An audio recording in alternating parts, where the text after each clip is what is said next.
జనాభా కంటే మించి రిజర్వేషన్ ఉండాలని మేము కోరుకోలేము కదా.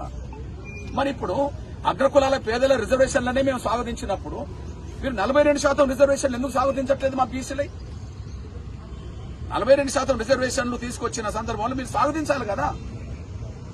మీ జనాభా కంటే మీరు కదా కొంత తగ్గించేస్తుంది కదా, దాన్ని కూడా ఎందుకు జీర్ణించుకోవట్లేదు? మరి మేము అప్పీల్ చేస్తున్నాం.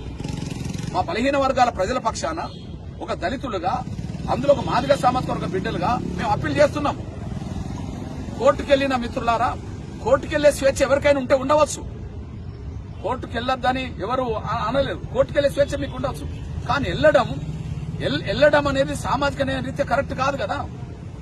టెక్నికల్ అంశాల గురించి నేను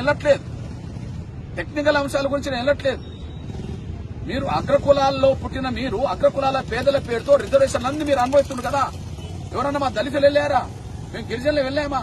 బీసీలు ఎవరన్నా అడ్డం పడ్డారా? లేదు కదా. మరి మీరు 42% రిజర్వేషన్లకు ఎట్లా అడ్డం పడుతున్నారు? ఎవరి ఆకాంక్షలకైనా న్యాయం ఉన్నప్పుడు సమర్థించాలి కదా. ఈ లెక్క మేము మా బీసీలకు 42% ప్రస్తుతం ఏదైతే అమలు జరగాలంటున్నారో అది అమలు జరగాలని మేము కోరుకుంటున్నాం. దాన్ని అడ్డుకోవద్దని చెప్పి అగ్రకులాలకు సంబంధించిన వాళ్ళందరికీ నేను అప్పీల్ చేస్తున్నాను. అగ్రకులాల సంఘాలు కూడా ఓపెన్ గా బయటికి రావాలి. ఇప్పుడు ఈడబ్ల్యూఎస్ రిజర్వేషన్లు కావాలని కోరుకున్నప్పుడు మాలాంటి వాళ్ళ సహకారం వాళ్ళు కోరిండు. ఈడబ్ల్యూఎస్ రిజర్వేషన్లను స్వాగతించండి అని చెప్పి రెడ్డి సామాజిక వర్గ సంఘాలు, బ్రాహ్మణ సామాజిక వర్గ సంఘాలు, వైశ్య సామాజిక వర్గ సంఘాలు, ఇతర సామాజిక వర్గ సంఘాలు మమ్మల్ని అప్పీల్ చేశారు. వాళ్ళు అప్పీల్ చేసినా చేయకపోయినా అగ్రకులాల పేదల వైపు మేము నిలబడ్డాం. మరి ఇక్కడ ఆ సంఘాలు ఈడబ్ల్యూఎస్ రిజర్వేషన్ల గురించి బీసీ ఎస్సీల సపోర్ట్ తీసుకున్న ఆ అగ్రకులాల సంఘాలు ఇప్పుడు బీసీ రిజర్వేషన్లు ఉండాల్సిందే, కోర్టుకెళ్లడం తప్పు, అనవసరంగా అడ్డుకోవద్దని చెప్పాల్సిన బాధ్యత అగ్రకులాల సంఘాలకు ఉన్నది కదా.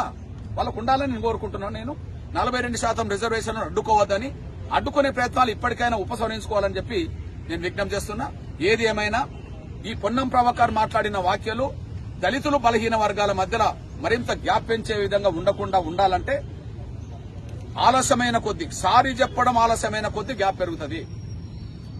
మేము ఇప్పుడు ప్రెస్ మీట్లకే పరిమితమైనాం, అప్పీల్ చేస్తున్నాం. మన మధ్యలో గ్యాప్ పెరగద్దని కోరుకుంటున్నాం. ఐక్యత కోరుకుంటున్నాం.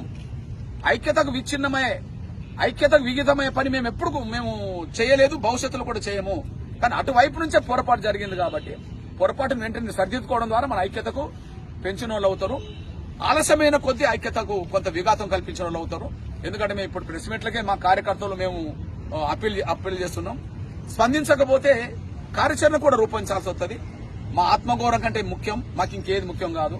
తిండి లేకపోయినా కొంతకాలం బతుకుతాం, పదవులు ఉన్నా లేకపోయినా మేము కొంత సహించుకుంటాం. కానీ మమ్మల్ని కించపరిస్తే, మమ్మల్ని దున్నపోతులతో పోలిస్తే, లేదా మమ్మల్ని మంత్రిగా కూడా చూడకుండా, పరిగణనలోకి తీసుకోకుండా, కనీసం ఆహ్వానం కూడా లేకపోతే దాన్ని మేము సహించలేం. కాబట్టి దయచేసి పొన్నం ప్రభాకర్ నా సోదరుడు, బీసీ సోదరుడివి, నువ్వు మాట జారావు, నోరు జారావు, వెంటనే సారీ చెప్పు. అదే పరిష్కారం తప్ప మరొకటి లేదు. గ్యాప్ పెంచితే అది నీ వల్ల గ్యాప్ పెరిగినట్టు అవుతుంది, గ్యాప్ తగ్గితే నువ్వు సారీ చెప్పడం వల్ల తగ్గించినట్టు అవుతుంది. ఏదో ముందు తేల్చుకోవాల్సింది కోరుతున్నాను. ధన్యవాదాలు. తీసుకుంటుండ్రు, మేము దాన్ని తప్పుపడుతున్నాం, దాన్ని సరిదిద్దమంటున్నాం, దాన్ని సరిదిద్దలేదు. కానీ అగ్రకులాల పేదలకు రిజర్వేషన్లను మేము ఎప్పుడూ అడ్డుపడలేదు. అగ్రకులాల పేదలకు రిజర్వేషన్ ఉండాలని కోరుకుంటాం.